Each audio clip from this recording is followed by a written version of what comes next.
श्री स्वामी समर्थ. नमस्कार मंडळी, स्वागत आहे तुम्हा सर्वांचं आपल्या मराठी यूट्यूब चॅनेलमध्ये. आजचा दिवस तुम्हाला खूप छान जावो हीच मी स्वामींच्या चरणी प्रार्थना करते आणि आज या नवीन व्हिडिओला सुरुवात करते. 7 प्रमुख योगांपैकी एक गुरुपुष्यामृत योग यंदा 22 फेब्रुवारी 2024 रोजी आहे. या योगात केलेल्या कार्यात यश आणि शुभवाढीसोबतच देवी लक्ष्मीची कृपाही प्राप्त होत असते असं म्हणतात. त्याचबरोबर पुष्य नक्षत्र हे देवतांची पूजा करण्यासाठी नक्षत्र मानलं जातं. या दिवशी खरेदी केलेल्या वस्तू दीर्घकालीन लाभ देतात असंही म्हणतात. फेब्रुवारीमध्ये गुरुपुष्य नक्षत्राचा योगायोग आल्यानं खरेदी, गुंतवणूक, शुभ कार्य करण्यासाठी सुद्धा अतिशय उत्तम शुभ दिवस मानला आहे. गुरुपुष्य नक्षत्राची तारीख, शुभ वेळ याचबरोबर या दिवशी करायचे 3 सोपे उपाय मी तुम्हाला आज या व्हिडिओमध्ये सांगणार आहे. त्यामुळे तुम्ही हा व्हिडिओ शेवटपर्यंत नक्की पहा. चॅनेलवरती नवीन असाल तर सबस्क्राईब करा, सोबतच बेल आयकॉनलाही प्रेस करा, जेणेकरून जेव्हा कधी मी नवीन व्हिडिओ अपलोड करेल त्याचं नोटिफिकेशन सर्वात आधी तुम्हाला भेटेल आणि तुम्ही एक पण व्हिडिओ मिस करणार नाही. धार्मिक मान्यतेनुसार शिवाय पंचांगानुसार महत्त्वाचे 7 शुभ योगांमध्ये गुरुपुष्यामृत योग प्रमुख आहे. हा योग गुरुपुष्य योग, गुरुपुष्य नक्षत्र योग, गुरुपुष्यामृत योग आणि गुरुपुष्य अमृत योग या नावाने सुद्धा ओळखला जातो. शुभ कार्य, गुंतवणूक, व्यवसाय आणि खरेदीसाठी हा योग विशेष आहे असं म्हणतात. कारण हे नक्षत्र इतकं शुभ आहे की देवताही पुष्य नक्षत्रांची पूजा करतात. या योगात गुंतवणूक आणि खरेदी केल्यास अनेक पटींनी लाभ होतो असं सांगितलं जातं. माघ महिन्यातील गुरुपुष्यामृत योग 22 फेब्रुवारी 2024 रोजी सकाळी 6:48 सुरू होणार आहे. तो दुपारी 4:43 पर्यंत असणार आहे. ज्योतिषशास्त्रानुसार गुरुपुष्यामृत योग हा योग शुभ मानला जातो. गुरुग्रह पुष्य नक्षत्राचा अधिपती आहे. देवगुरु बृहस्पती पद, प्रतिष्ठा, यश, संपत्ती आणि शुभतेचे कारक ग्रह आहेत. जेव्हा हे नक्षत्र गुरुवारी येतात तेव्हा गुरुपुष्यामृत योग तयार होतो. शिवाय पंचांगानुसार वर्षभरात असे अनेक योग आणि तिथी येतात. त्यातीलच हा गुरुपुष्यामृत योग शुभ योग आहे आणि तो अधिक महत्त्वाचा मानला जातो. त्यानुसार माघ महिन्यातील गुरुपुष्यामृत योग 22 फेब्रुवारीला येत आहे. या दिवशी खरेदी करणं, नवीन बिझनेस सुरू करणं, सोने, चांदी, जमीन, घर, वाहन, आभूषणे, पितळी हत्ती, दक्षिणावर्ती शंख खरेदी करणं शुभ मानलं जातं. यामुळे देवी लक्ष्मी आपल्या घराकडे आकर्षित होते असं म्हणतात. मात्र तुम्हालाही गुरुपुष्यामृत योगाच्या दिवशी या गोष्टी खरेदी करणं शक्य नसेल तर या योगात श्री सुक्ताचा पाठ करावा.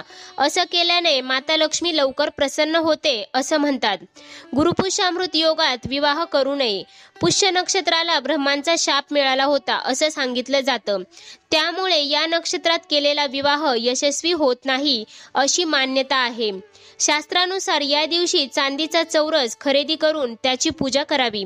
असं केल्याने आर्थिक संकट दूर होऊन कुटुंबातील सदस्यांची प्रगती होते असं म्हणतात. शिवाय धनाच्या संबंधित समस्यांपासून मुक्ती मिळवण्यासाठी गुरुपुष्य योगांमध्ये देवी लक्ष्मीची पूजा करणं अत्यंत शुभ मानलं जातं.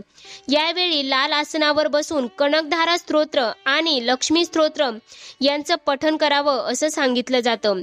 असं म्हणतात की असं केल्याने जीवनात धन समृद्धी राहते आणि देवी लक्ष्मीच्या कृपेनं धनाची प्राप्ती होते.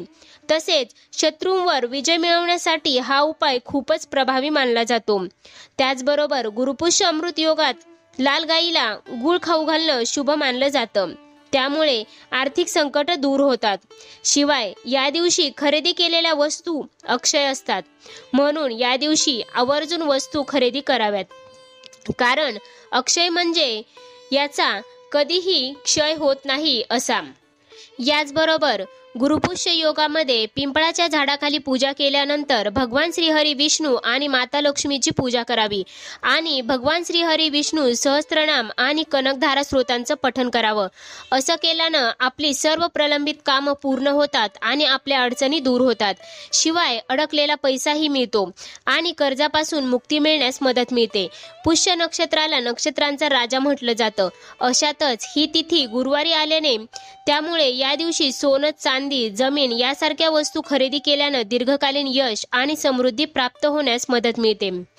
गुरुपुष्य योगावर गुरु बृहस्पती आणि शनिदेव यांचं अधिपत्य आहे.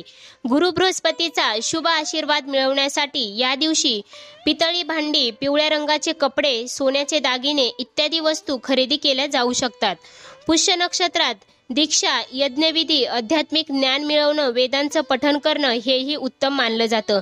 म्हणून नोकरी प्राप्तीसाठी आणि व्यवसायात वाढ होण्यासाठी आणखी काही खास उपाय सुद्धा केले जातात.